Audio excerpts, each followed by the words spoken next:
means nothing more than that, because he's got sons by the tons. Okay. But if you ask the Christian, how many sons has he got? God. He says one. I said, look, your book is full of sons of God. But no, the poor man is only made to see things that suits him, and he doesn't see the other. This is a very innocent expression which they have twisted the meaning. But what have, historically speaking, Yes. what has led the Christians, the massive number of Christians, to believe that God, that Jesus is the Son of God, from, I think, one of the verses? Right. And, You see, the reason is this, Bible. that the Bible is a Jewish book, written by Jews The Old for Jewish Testament? audience, Old and the New, And new. written for a Jewish audience. And they understood, or they ought to have understood, what it meant. But now this book, with this message, the very first people who came into contact with that message were the Greeks and the Romans. The Greeks and the Romans were the very first people outside Palestine who came into contact with this message of a new Son of God who had just come up in Palestine. But now to the Greeks and the Romans, what was metaphorical to the Jew became literal to the Greek, because they had their man gods beyond counting. They had Jupiter. These are the names in the ancient mythologies. Yes. Jupiter, the god of heaven. Pluto, the god of hell. Vulcan was the god of fire. Neptune was the god of the sea. Mars was the god of war. And Zeus was the father of all these gods with his many wives and many children. He was on some planet with his many wives and many children, Zeus. Right. And he was sending his sons into the world as the need arose. His Apollo, his Horus, his Isis, his Osiris. This was pure mythology, fairy tale. But to a people who believe in mythology, mythology is not mythology, it's real. I see. So what was metaphorical to the Jew became literal to the Greek, and they became the pioneers of that message to the Western world. So the Western world is looking at a Jewish book through Greek glasses, as the Greeks saw it. If we help them to remove the glasses and say, let us look at a Jewish book as a Jew, you have no right to look at an Arabic book as a Westerner, or the Jewish book as a Westerner. You must look at an Arab, what he says according to his language. Like in English. You see, an Englishman tells me that his fiancée is a peach. It's the name of a fruit. Right. Peaches, you see. Right. She's a peach. Now when he says she is a peach, he means she's a picture of perfection. Right. In goodness, looks, in everything, she is perfect. That's what he's trying to tell me. Right. But now if I tell that in my language to my wife, or in any other language, literally, it's a most nonsensical sentence. Right. Your wife says Taken peaches, out of context. says 3 shillings a dozen, you know. Yes. How many, half a real each? Your wife? Yes. Is that the price of your wife? No. You have to understand the English language as an Englishman, you have to understand the Hebrew language as a Hebrew, and you have to understand the Arabic language as an Arab. Then there's no problem. All right. So this is the problem. They're looking at the Jewish book through Greek glasses. Well, let's take our viewers one step ahead. Yes. Since we moved out of this now, Yes. into how to move these glasses out of their eyes and see the truth Right. in the Quran and about the Bible. Right. How could they do that? Now please? the secret is in the verse I quoted, Yes. where it says, Kul hatu burhanakum. You see, the man comes with his burhan. He has published for the world the Bible in now 2,000 different languages. He's got 11 different Arabic Bibles for the Arabs alone. Different dialects, different lahja, different script, because their Moroccan script is different from what we are using.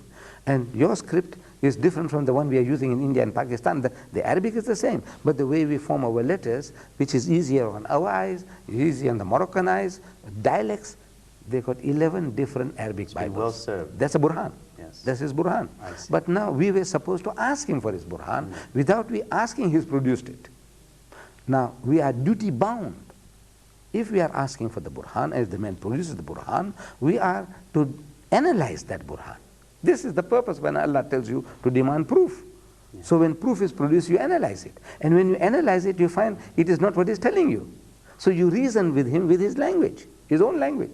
He says, sir, when you say Jesus is the only begotten Son, begotten, not made. That's what he says in his catechism. Right.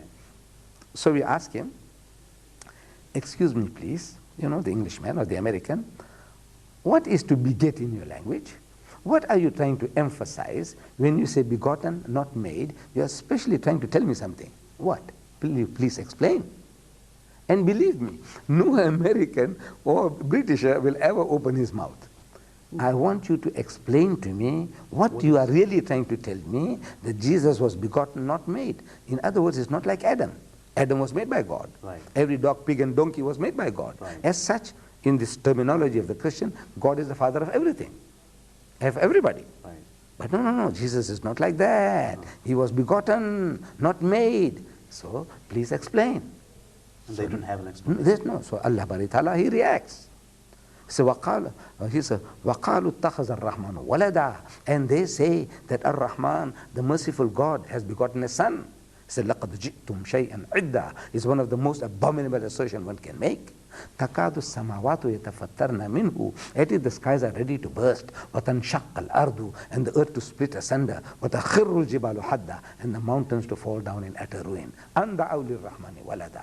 That they should say that Ar-Rahman, the merciful God, has begotten a son. But now we have to reason with him according to his own background and experience. He said, now what are you trying to tell me? You see, God says to David, at the age of 40, perhaps a 200-pounder like myself, he said, this day have I begotten thee. Did he come out of his mother's womb, a 200-pounder, with his uniform and shield and all? Did he? No. You see, this word begotten there, it means today I brought you to this position of being my chosen messenger. That's the meaning of the word ittakhadha. Right.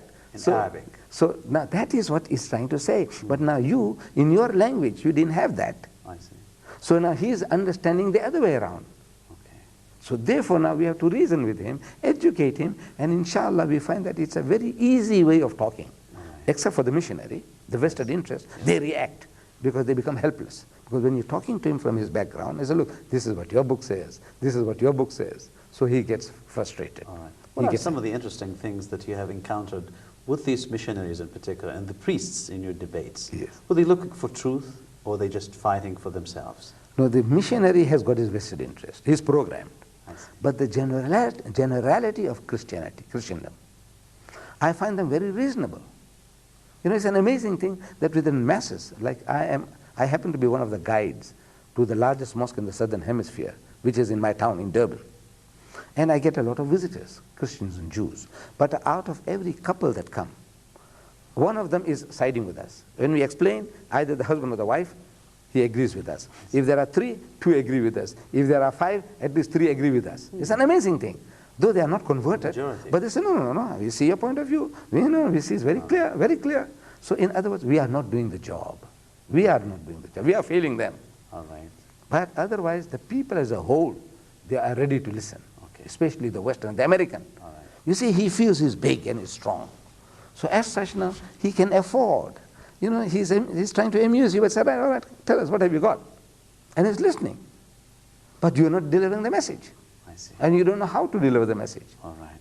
We shall be knowing, inshallah, in the next episode, because we will not leave you just like that, because we are interested in having more, and I think our viewers are interested in having more on how we can deliver the message, and particularly some point out the finger to you, saying that you've been so harsh on the people of Christendom when you debate them or talk to them. We'll discover why in the next episode. So we have been with our Sheikh and brother, indeed, our big brother, Sheikh Ahmed Deedat, who's been the caller of Islam for more than 40 years. So we'll be with him next time. Thank you very much for tonight.